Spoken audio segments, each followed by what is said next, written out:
self-esteem or the esteem building pyramid, and we're going to pick up from the mind.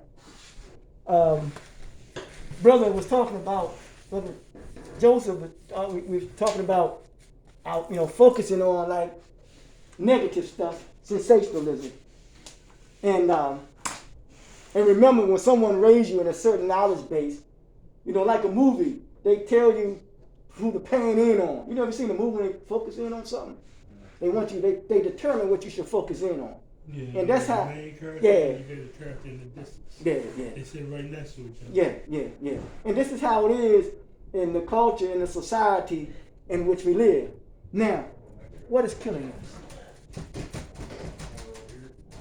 What is murdering us? What is it? I'm going to tell you in a minute. What you said, what's killing us? Yeah, I'm going to tell you in a minute. What's it? What's killing us and what's murdering us?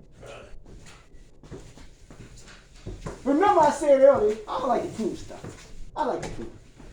The best body of knowledge is creation.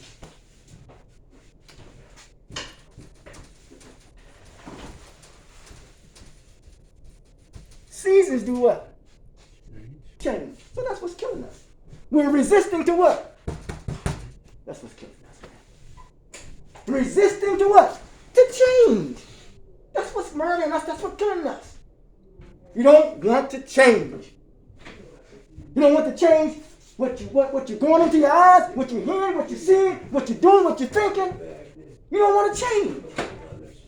And when you resist that, you wind up doing what? Murdering, killing someone. It says in that good book about your confidence is falling on you. That means his confidence was falling. And he wind up killing his brother. Plotting and scheming. Huh? You don't want to change. And if you don't change, you keep doing the same thing over and over and over again. What is it called? It's called insanity. The seasons is the best, creation is the best body of knowledge that you can measure things. And seasons change.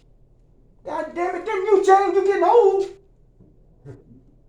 You don't walk the way you used to walk. Your body's changing. So why can't you just change your thinking? Why can't you make a paradigm shift in your mind? It's hard to do. Huh? It's hard to switch your mind in and out. We talking, so that's why we're here. I'm trying to be here to say that we got to do our best to try to manage our emotions, our feelings, and I said earlier how to distinguish it between feelings and emotions. The feeling is something on the outside. Damn, touch that hot stove, huh? On the outside. That's like they say when you're using drugs, toxins, and chemicals. You're just chasing the feeling. Well, there's two types of relationships. I like he can quote everything. I can hear him quote everything. But you have to make the connection and to be able to what? To apply. It's in the application. Huh? I can listen. I'm not saying what I'm saying to you unless I'm living it. I'm not saying what I'm saying to you if I have not what? Lived it. I'm not saying what I'm saying to you that I'm not putting it into practice. We all have our struggles. And lo and behold, I had mine. That'll tell you what women coming in. But yeah, we all have ours. But I'm doing my best to manage my feelings, my emotions, my thoughts, my attitude, what I'm saying, my communication, and my activity. I have said this. Then we can move on about the mind. The mind with the words that send messages to the mind. I've said that society is under social reconstruction. Reconstruction. I'm reconstructing, reconfiguring something. Whereas one's feelings are becoming desensitized, which means you're becoming numb. Oh, the norm has become normal. Huh? It become normal, whatever how you say it. My feelings now. And then my thoughts become demoralized. Then my attitude becomes what? Dehumanized. I'm not even human anymore. It says that I am a human with a beastly form of a human. You know, I look like a human, but I act like a beast. And people always say, he's a beast, ain't he? Huh? You see them expressions when those athletes, they say, ah, and then they take a snapshot at them. Huh? So what they're promoting is that inner beast in them. And you start to gravitate to that. And then I said that after my attitude becomes dehumanized, then my language becomes devitalized. Which means that when we are talking to one another, we ain't paying each other no goddamn attention. Huh? We're not listening. That's a major problem. We can talk all day long, but we ain't listening. Huh? And then, after that reconstruction, and then our activity becomes stabilized, then we develop a spirit of apathy. Huh? We become apathetic. What you think the young boys did, what happened in with Mondawmin when they get what they call an uprising? They was responding to an apathetic government. That's all they was doing. Listen, man. If you keep degrading, devaluing, demeaning, isolating, marginalizing, ostracizing, demoralizing, dehumanizing, degrading, the disrespectful people, a person or people, what you think they're going to do? They're going to act out. Because they know something ain't what? Something ain't right. Don't you think that when we're dealing with mental health or substance abuse, don't you think that you're responding to something and saying something just ain't what? That's what Keith Sweat did he say? Something just ain't right. Something just ain't right, man. And you are just responding to it, but at the same time, you're trying to deal with it the best way that you can. And then therefore we try to escape this reality. And then we turn to something that we become addicted to. And that be the drug. And then we become addicted to mental abuse, which means we be a fallen victim of taking the mental abuse or the emotional abuse that others give us. And they get to a point that they don't have to do it anymore because you wind up start doing it to yourself. Huh? We start mentally abusing and emotionally abusing and then wind up physically abusing ourselves. Huh? Yeah. So what we want to try to do, what I want to try to do, we want to try to offset that. That's why I said that this thing that we're doing, we're trying to doing my best to be able to put us in a position that we can manage our feelings, our emotions, our thoughts, our attitude, what we're saying to ourselves, and the actions that we take. It says here, a word is that which brings a message to your mind. A word. What is the word? The word is integrity. You either got it or you don't. It brings a message to your mind, a word. Images are that the child sees are words going into the what? To the mind of the child. Look at that, see how you were raised. The images that you see in your home, the images that you see in your community as a child, it sends words to your what? To your mind.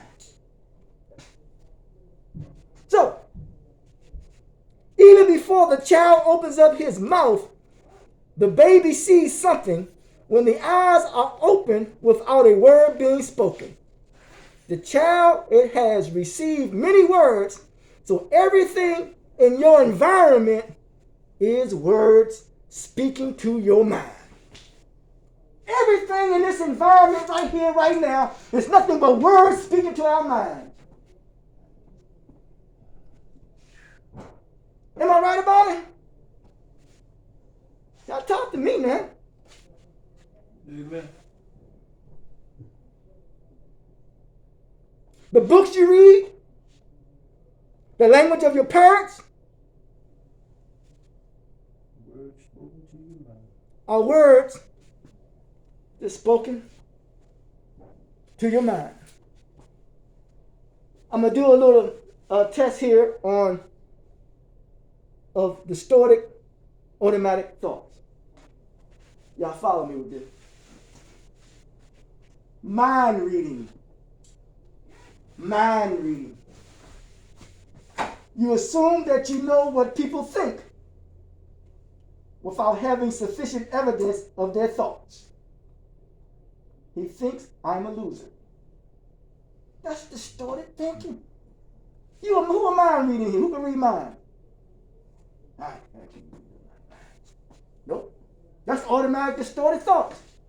Number 2, fortune telling. You predict the future.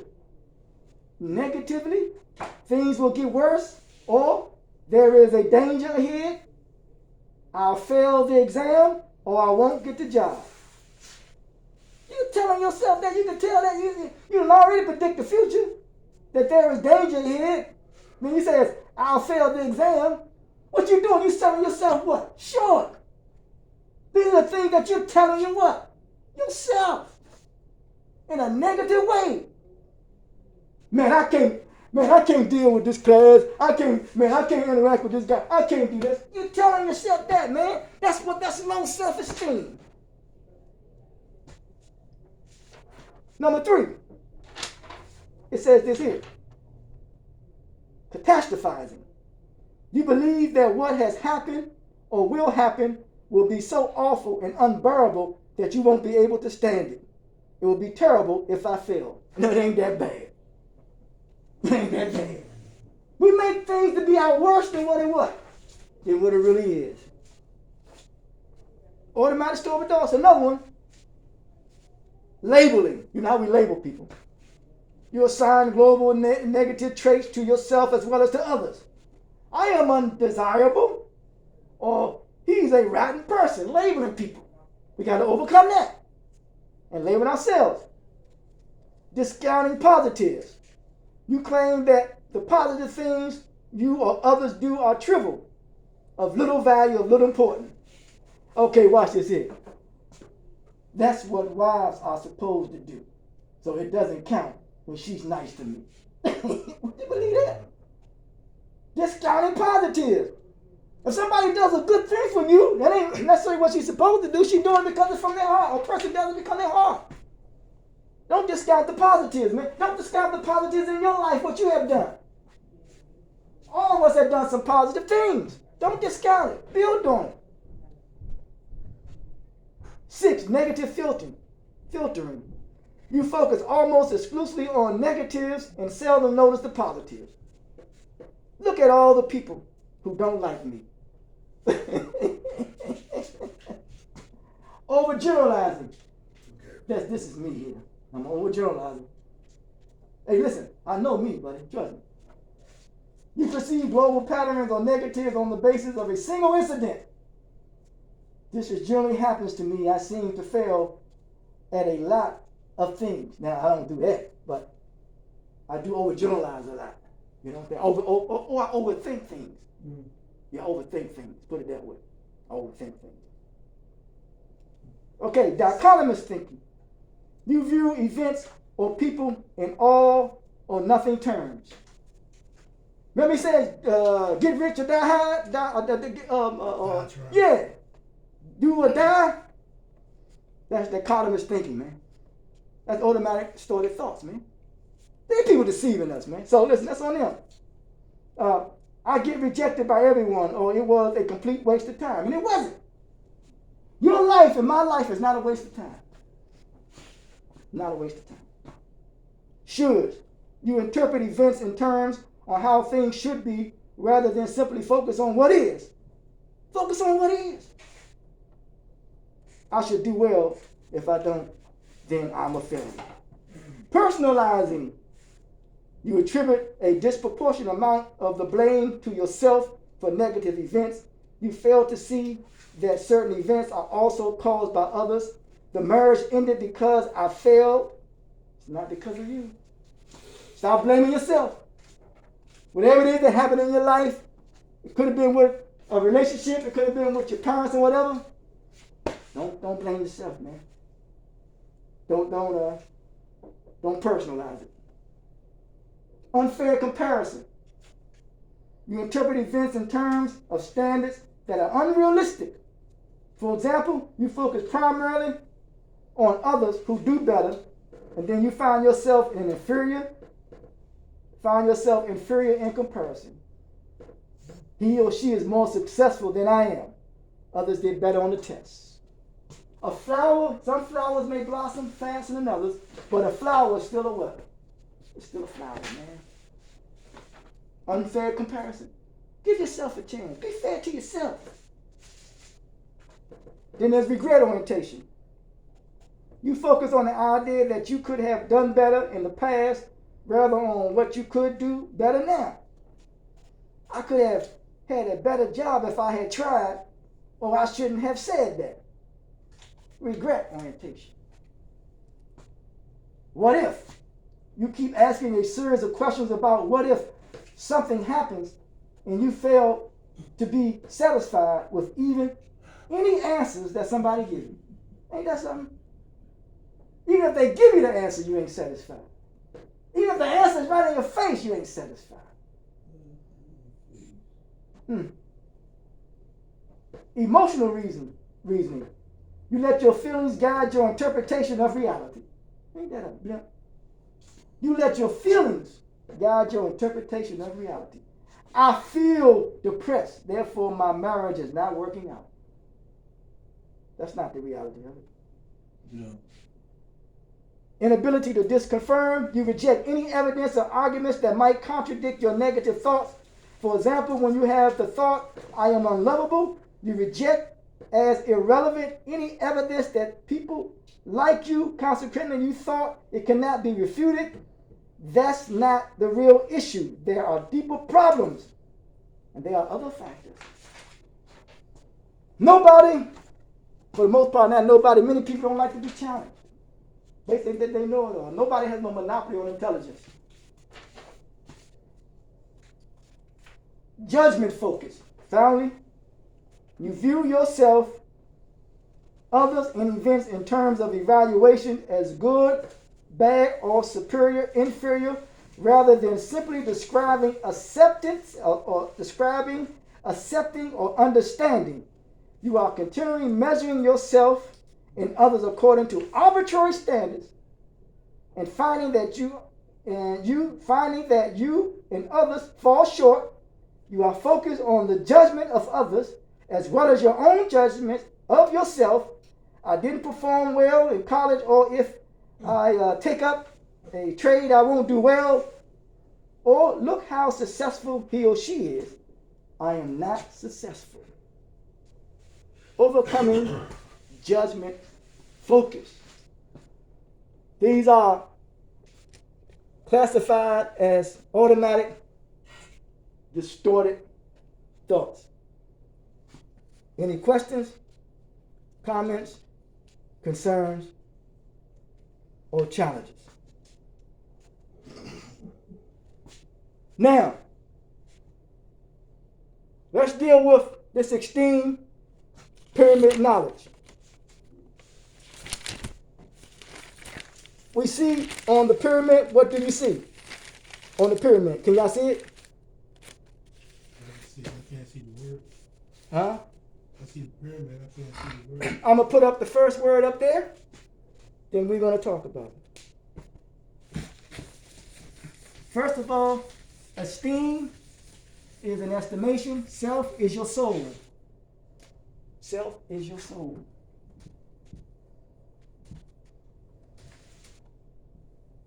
The first word is purpose. Now, I want to say this here from the outstart. When we look at the pyramid, we have a pyramid on our face. What represents the pyramid on your face? Do you know? What's mostly shaped like this on your face? There you go. Yep, your nose. Your breathing. What you, the senses of your nose. We know that the pyramid is shaped like a triangle. And it has a base. And the base is four square. Base.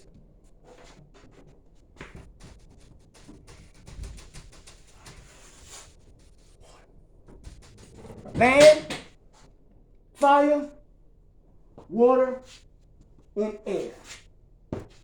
What does that mean? Some of us have a personality that's like what? Fire. That's what they're telling you. That's all they're telling you. They were trying to understand the conditions in which they live in so they can best learn how to deal with the conditions in which they live in. And they deal with fire personality, water personality, air personality, and land. And then what happens is it goes up into three. It becomes a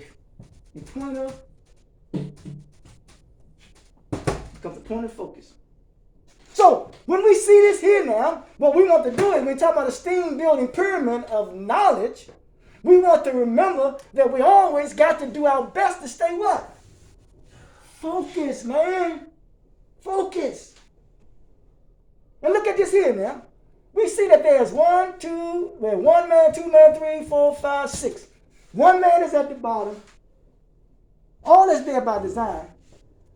Holding the other one up, and the other one is holding the other one up, and the other one is holding the other one up. Ain't it a beautiful thing? That there would be no need for low self-esteem if we hold each other in high esteem. Huh? If we lift each other up. It said, I'll be lifted from the earth, I will draw men unto me. If we lift what? Each other up. If we encourage one another. If we inspire one another. Huh? Go ahead. I heard a counselor say about self-esteem. He had a CAC degree in 20-some years in educational experience. He said we continuously use to try to fill the low self-esteem and the hole in our soul. So we just continuously put the toxins, drugs, chemicals in us to try to fill the hole in the soul. Low self-esteem. Yeah, man. Makes sense. That's right. I like that. Yeah. He was talking from experience too. He wasn't just talking about reading a book. Well, that's vacant esteem. Ain't nothing like, hey, what is a book then? Yeah. Everybody say read a book. Yeah, think that. Your eyes. Yeah. What you see. Yeah. You see in a book. And you read it. And that which comes to your mind. So, if you're reading a book, the book that what you are reading, you shouldn't read it to reading. Read it. The book that you are looking at, you should go into it to help make you what? Help make you think. So ain't nothing wrong with reading no book. So he don't get no kudos because he ain't talking from experience, he ain't talking from a book. That don't mean that, because the key to it all, the whole thing is designed to give you what? It should give you what? Balance. It should give you balance. Knowledge is designed to give us structure. Especially if it don't have no pictures in it. Knowledge is designed to give us structure. I like Joseph. Joseph talk. He talk. They all read books. Let me see. They got pictures in them. Let me see something. Watch this in pictures. Okay. If I draw a picture of let's say, I'm not a good drawer. I call it a cat. Children learn in picture form. Picture form becomes a meaning. The meaning becomes an emotion. Hopefully we logically act on it. Watch this here, man. A cat. So if I see a cat, I can come up with a word called catastrophe, categorize. Huh? This is how I come up with words. By seeing what? Pictures. This is how people come up with words. By looking at what? Pictures or images. That's how they come up with terms and pronouncing it. So ain't nothing wrong with an image or a picture, just an object. Everything that we do in life is based upon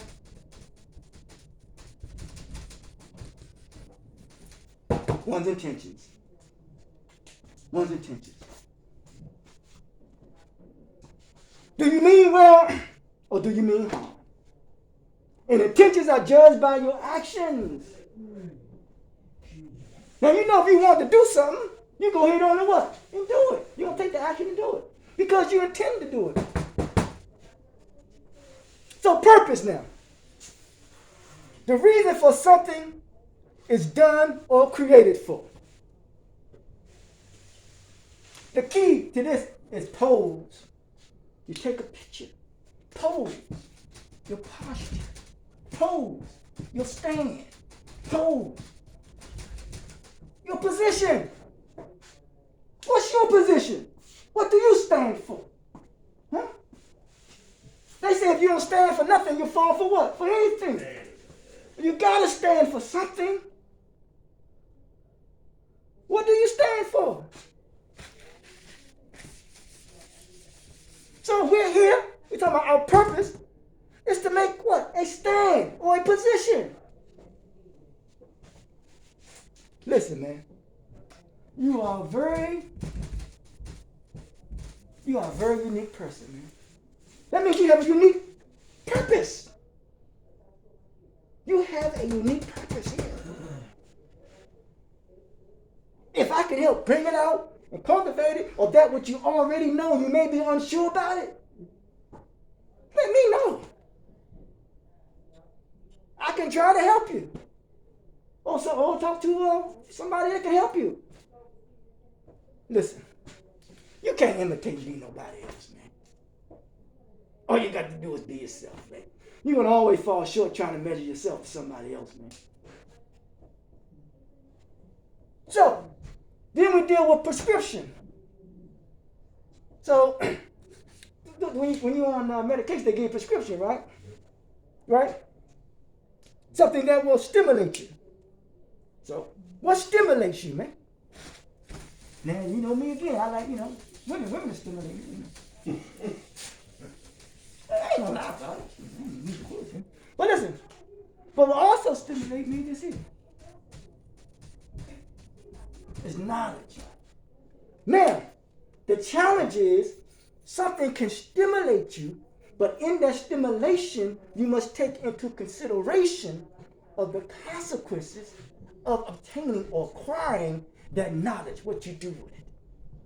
Because it can stimulate you and you can act very emotionally and do something wrong with it. Huh?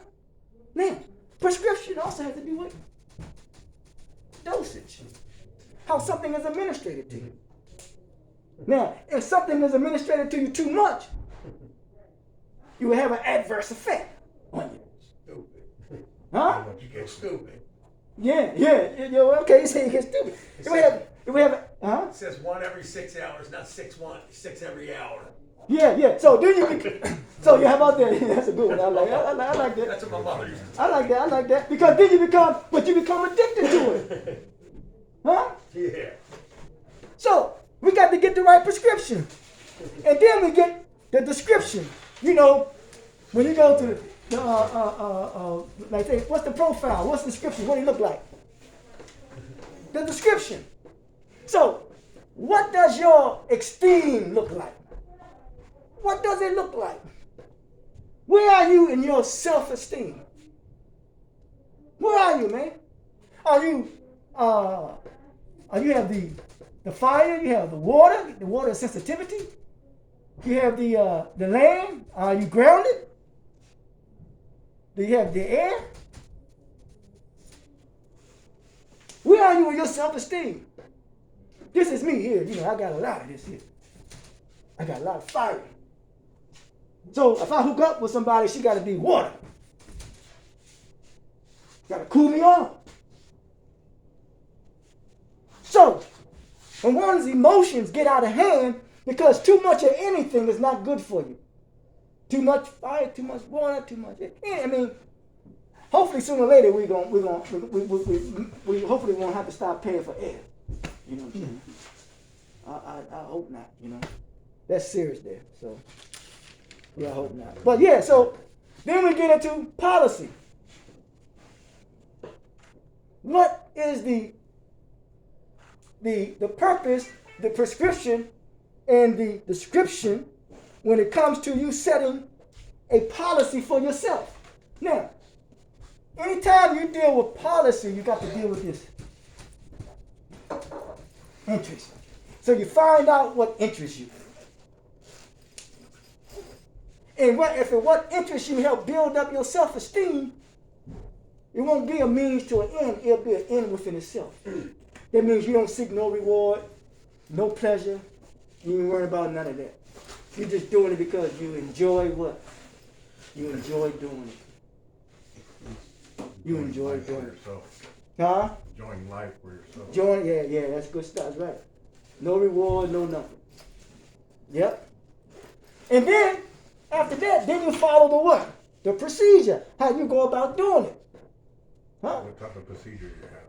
Yeah, there you go. There you go. You're talking about operating. What type of procedure? You talking about? That's a good point. Now, for me, I say I operate as a social health engineer, which means I try to counter what has been socially constructed to work against me and some people.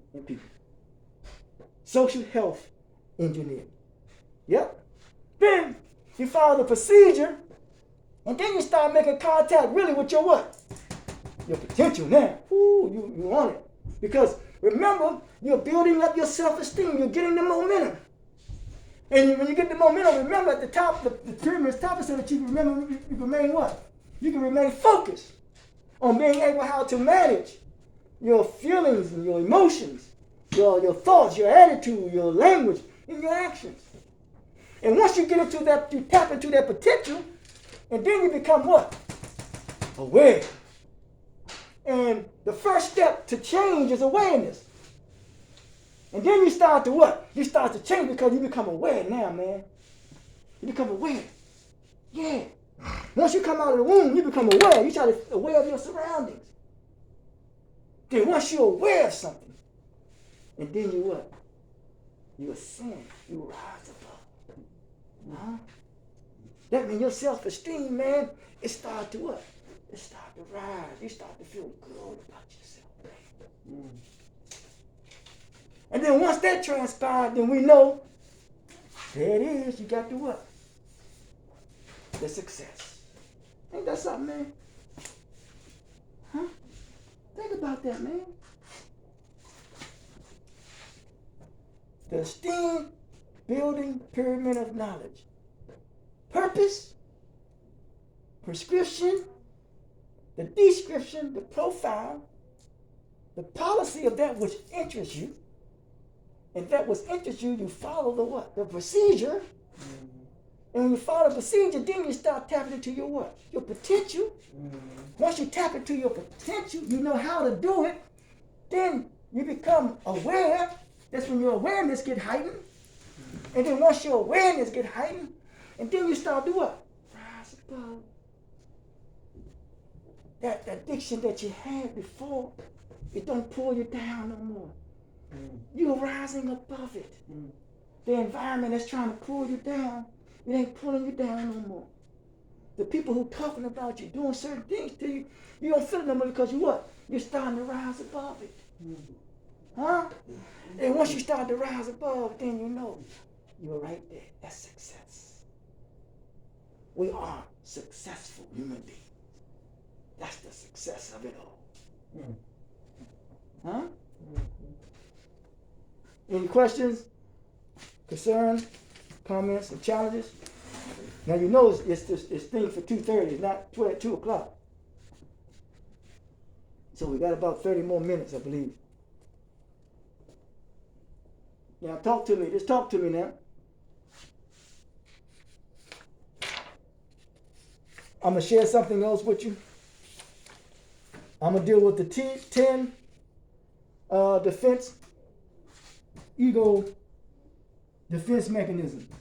Hold up. All right.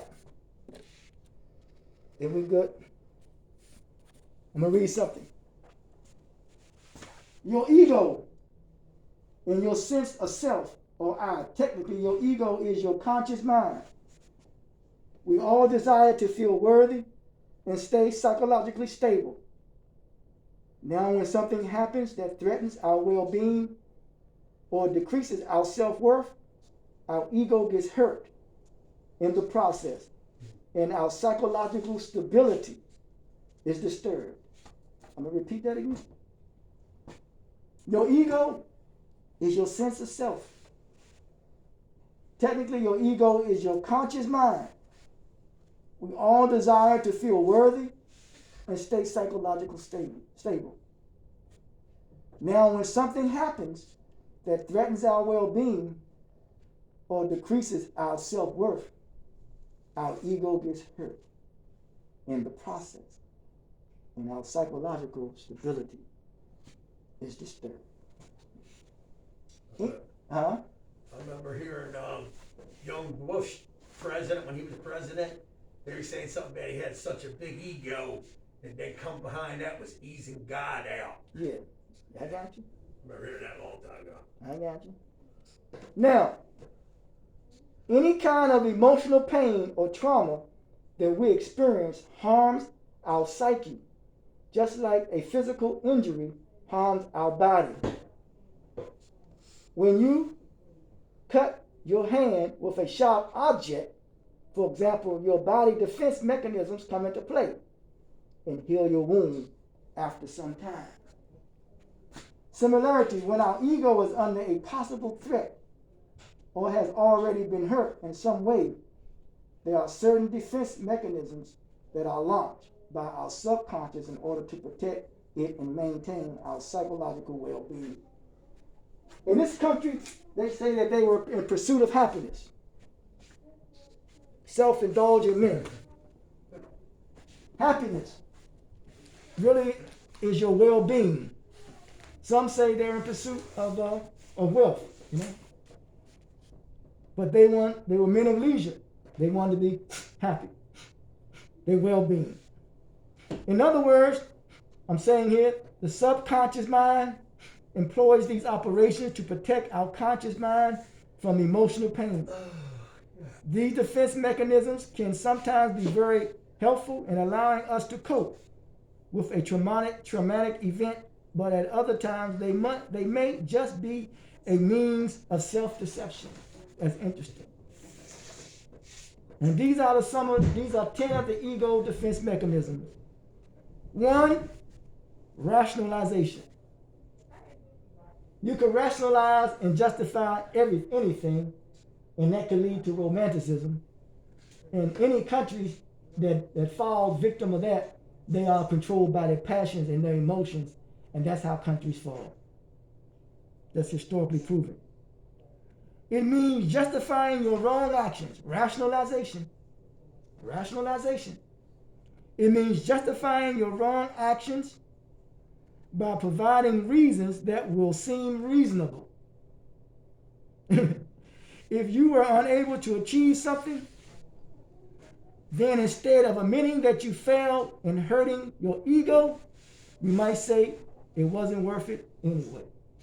You ever did that before? That it wasn't worth it anyway. You ever been in a relationship? So man, it wasn't worth it anyway. Defense mechanism. Yes, a defense. That's what it is. Because you're protecting your what? Your ego. You're protecting your ego. All right. Number 2. Displacement. It means dumping your negative emotions on safer people. Think about that. Dumping your emotions on safer people. Listen. Which one was that again? Displacement. Because it's safer to dump your negative emotions on someone, that's maybe not going to respond. It's like, always like this. The law of physics says this. If someone can exact the same force that they can exact on you, they're going to proceed coming at you with caution. If he got a weapon and you got a weapon, more than likely he's going to proceed coming with caution. But if he see you as the weaker one, then he's gonna come at you. That's definitely society. Huh? That's definitely going on in The society, yeah. That's what's happening. So yeah, so say for people or objects. Here it is. If your boss angered you, then it would be a good idea to release your anger in front of him, lest you get fired. It won't be a good idea, I should say. Then it won't be a good idea to release your anger on him, or you'll get fired. So you go home and you go home and yell at your what? At your family. You know what I'm saying? Because it's safer to do so. in some situations. Yeah, yeah. Some jobs ain't putting up. Man, let me tell you something. I working at a job, and the guy who, I guess he, look what they call higher than me. I don't like those terms. And I came at him like I come at anybody else. You don't scare me. You know what I'm saying? I'm not taking it out on nobody that I'm supposed to be taking it out on. Not that I'm taking it out on anything, because all I'm tackling is deprivation. But I'm gonna let you know. And more than likely, when you confront people up front, when you're in the joint or wherever you are, when you confront them, they have respect for you. So yeah, so we gotta be careful who we let our anger out. That's displacement, or punch, or some people release it out on a cat or animal, whatever, a dog. And then the next one, the defense mechanism, is projection. When you blame other people, things, or situations for the misery you are going through. That's projection. Also involves attributing your own negative thoughts and feelings onto others. For example, a person who himself has short temper may constantly complain that everyone but him is short tempered. Sometimes I do that, Yeah, you know what I'm saying? Hey, listen, man, you gotta be honest with yourself sometimes. You know what I'm saying? And some will say all the time. I'm honest with myself sometimes. But yeah. So, sublimation, not subliminal, but sublimation. When you fulfill your socially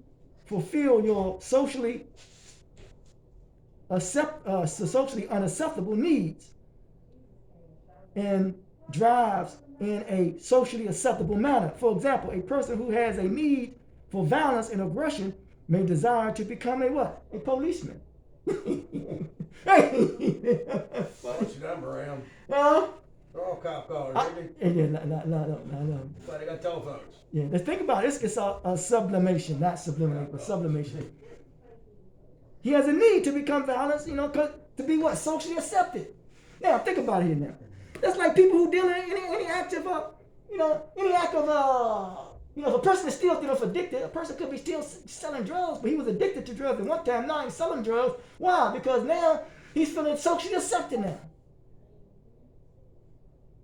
We do things to be socially accepted. We keep looking for the world outside of ourselves.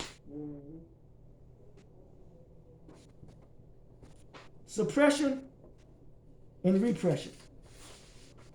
Memories of a traumatic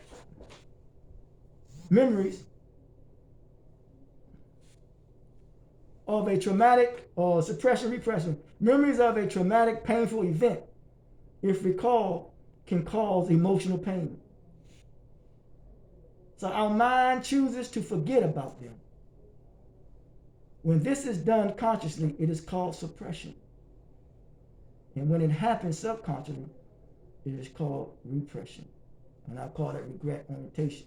That we went automatically short thoughts. And this one is interesting now. This one is called compensation, number 6. It means displaying greatness to hide your inner weakness. They call that narcissism, a personality disorder in which a person exaggerates his or her own self-importance. I'm going to read that again, compensation. It means displaying greatness to hide your inner weakness. a personality disorder in which a person exaggerates his or her own self-importance. Or, when it comes to suicidal things, you allow someone else to exaggerate your self-importance. In the good book, it says that you call it, no one should think more highly of himself than he ought to. Compensation. Another one, number 7, fantasy. This one, I challenged with this myself. We fantasize when we cannot do nothing about a problem that we encounter, or when we want to satisfy a strong need. I'm going to repeat that again. Fantasy. We fantasize when we can do nothing about a problem that we encounter, or when we want to satisfy a strong need. It helps us to create an alternate reality. Think about this here now. When it comes to uses of drugs, it creates an alternate reality in which our problem is solved and our needs are fulfilled. We have to deal with this reality. Some people say alternate realities can be good. But hey, that's all right. Escapism, number 8, means escaping from the current unpleasant and uncomfortable reality. Escapism. For example, trying to forget about your problems by taking drugs or drinking is a classic example of an escapist behavior.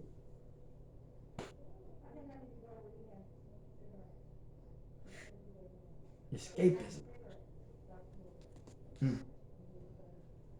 All right. Number 9 is denial. It means denying that a negative event ever happened, or denying the possible threat of a negative event. People who lose their loved ones sometimes go through an initial phase in denial in which they claim that the dead person isn't really dead. Now, you know how people are when some of these celebrities die. They say they're not what? They're not dead. I see him every day. Yeah. They're not dead. They still alive. Yeah, sometimes when people lose somebody that was really, really close to them, Yeah. they speak as if they still around. Yeah. I think that might help ease it though, right? Maybe. It can. Yeah, it can. I would think for I them, think that, It can. Yeah. It can. I know a few older folks that they actually, he's right. They've been together since they were teenagers, and he died at 75. He was 75 years old, Uh-huh. and like 2 months later, Mm-hmm. she was right behind him. Yeah. And somebody said, "Can you die from a broken heart?" Yeah. Yeah, I think you can. You can get so stressed, chemically. I think sure you can, because it's been a little bit that had happened, and not done as much. Yes, sir. But I do that sometimes when I lost a son like 2 years ago. Sometimes I thought myself and thinking like he's not dead. Yes, He sir. just went somewhere. Yes, sir. He'll be back sooner or later, but Yeah. that just eased my pain. Yes, sir. Like you just went somewhere. You on vacation somewhere. You just talk yourself into believing some things that ease your pain. Yes, sir. In reality, I know he was dead, but I it just understand. eased my pain. Yes, sir. At the moment when it hits you, like, hold up, he be here sooner or later. You just talk yourself into certain things. Now, you notice hold your thoughts too. Now, you notice out of all these ego defense mechanisms, the one that you all really responded to was the denial one. What does that tell us? Because this is We're all addicts and drunks and no, I think as human beings, we all relate to that particular We're not really thing. we're dealing with our pain yet. You know, I really don't want to face the pain because I say a lot. It really hasn't hit me. It's been 2 years. It hasn't really hit me. So I deny that it happened. I don't want to really deal with the situation because I might, hurt somebody. You know how people tell you like, well, everything's going to be okay or you shouldn't feel this way. And it might anger me. So I try to deflect those emotions. Right. Serious, man. Go ahead, man. Well, for a long time, I wouldn't speak about my mother's, passing. And you know how people try to like get you to talk about it or something. I'd be like, nah, I'm alright. And which, in a sense I was. I just didn't want to talk about it immediately. You know what I mean? Yes, sir. Yes, sir. And inside, I had an idea it was coming. Because after all, she had cancer. Yes, sir. So it was kind of just a matter of time. That's beautiful. But when it actually happened, you know what I mean? It took me, some years to speak about it. And I mean some years, Yeah. Not that I would avoid it, but I just wouldn't bring it up or nothing, like I'm doing now. That's great. I'm Yeah, saying, I that's wouldn't, good. I wouldn't do it, Like I said, it took me like 10 plus years before I even mentioned it, Yes, sir. If I could, I would avoid mentioning it. Yes, sir. I mean, after all, any man I think knows the relationship that a man has with his mother. Yeah, man. And that's one thing I think, is easily understood, Yes, sir. I think it speaks volumes, about the relationship of a man to his mother. Yes, sir. Yes, sir. Yeah,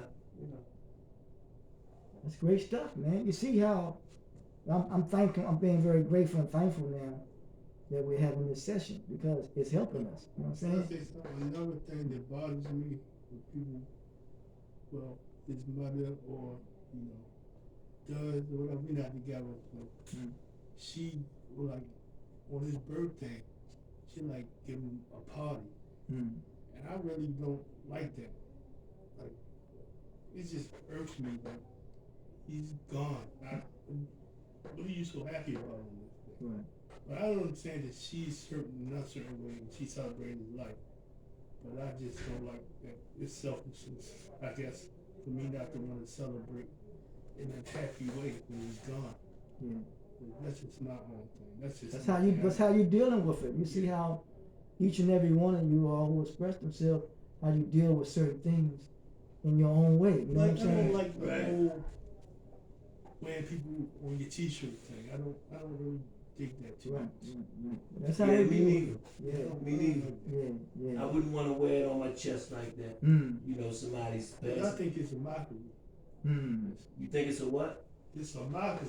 A mockery? Yeah. Okay. Like you find it amusing. Yeah. When you didn't really care about him when he was here, which I don't know how anybody else felt about it. Yeah. But I find it a mockery. Like all of a sudden you want to wear his t-shirt and all that. I don't. Yeah, I don't see that either. Like if somebody meant something to me, I wouldn't want to wear, a reminder every day. Yeah. To me. No, I got you though. I got you. You come almost like commercialized too. Yeah. Exactly. Yeah, I got you. I just, I don't know. That's just how I feel about it. I wouldn't dare want to, get a reminder every day that my mother passed. And I'm only saying that because that's what I can identify with. Yes, sir. As far as the pain of death. Yeah. Or what comes with death of somebody who means something to you. That's serious. And it's almost like it was yesterday every time. That's serious. Yeah. And it's been over 20 years, I believe. Wow. If I think about it, it's been over 20 years. Wow. So. Hey, Gary. Yes, I sir. understand what you're saying because that's wrong to remind somebody of somebody's death every day. You know what I mean? They're not trying to hear that. Right. It's bad enough that you gotta remember it. Right. Yeah. It's bad enough. Yeah. Nah. Yeah, I agree. Yeah. Good stuff. Yeah, thanks, Mike, for your input. Anything you want to say, brother? No. I mean, it's a good group. I like how it's been around, so yeah. Yeah, man. There was a story, two stories I tell. One was a story about a young girl who lost a close family member, and she had a problem with grieving, because grieving is a process. And she had a doll that she kept as a reminder. But then all of a sudden, she started getting weaned off the doll, and she had to accept the fact that her loved one is gone. You know what I'm saying? There is a story about a lady who I know personally. Her husband passed, and I said, "Do you think about your husband?" She said, "No, indeed." She said, "I was married and I did what I was supposed to do." And she said, "If he come back, I wouldn't accept him." I said, "God damn." That's called heartless. No, that ain't heartless. She was just there. She was not. Actually, it wasn't heartless. She was just being true, because she said that she know a lady that still keep her husband's clothes. You know what I'm saying? Right. You know what I'm saying? Right. She said she's living. They gone. You gotta live. Right. Death is a natural thing. It's hard for us to accept, Right. but it's natural. I heard of that before, like when somebody passed, like a woman's husband passed, Yeah. they sleep in their shirts and stuff like that. Yeah. Or never wash the shirt, they had their cologne on or something like that. Yeah, but we deal with things it depends on where we are. We deal with our emotions differently, because the source of all conflict is attachment.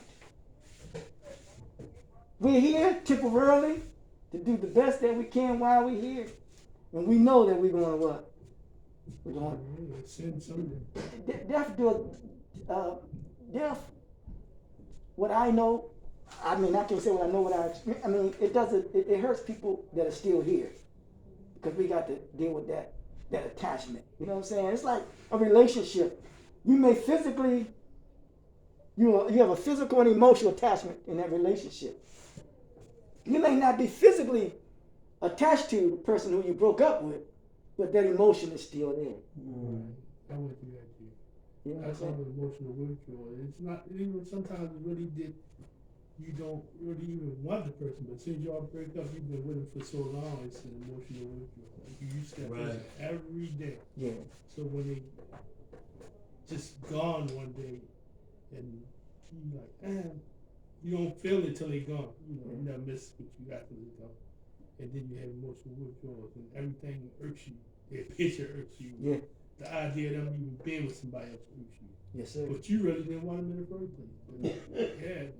Ain't that something, man? Ego. It's all in your mind. You just that emotional attachment that is there, you man. was with them, you be like, I'm gonna leave her tomorrow. Yeah. As soon as she gone, you be like, and that's the challenge that we have when we get involved with somebody. Then when somebody else come and get them, you say, well, if I can't have them, nobody else can have them. That's extreme there. And that goes with the love and danger. Yeah, that's right, Joe. That Yeah. goes with what I was saying about love and danger. You think that you love somebody, so you become dangerous. Yeah. And then you become a danger to them and to yourself. Yeah. You hurt yourself trying to hurt them. That's what I'm saying. That's what I say. Well, if we learn to manage our emotions and our feelings, it could be. Then you might never hurt them. You just end up hurting yourself. Yeah, man. That's serious deal, man. And that's how it is. Even when we take anything in our body and talk about it, we hurting ourselves. Now we're hurting ourselves. We're hurting even our loved ones. Right. So I'm gonna close in this final one of 10 mechanisms. It's called reaction and formation. It means converting unwanted thoughts and feelings into their opposite, so that other people are misled and don't look down on us. You create an opposition to a point where that you don't want nobody to look down on you. For example, a person who's bored to death in a party just to be accepted may start behaving weirdly, dancing around crazily, cracking cheesy jokes, and laughing pretentiously. You know what I'm saying? By making him do all this, his mind tries to ensure that his friends don't get to know how much he hates the party. How much he hates the party. Yeah, you know what I'm saying? Or how much he hate to even want to be here or be around somebody. How much he hated. But we're going to close in a minute. Any questions, comments, concerns, or challenges? Mike?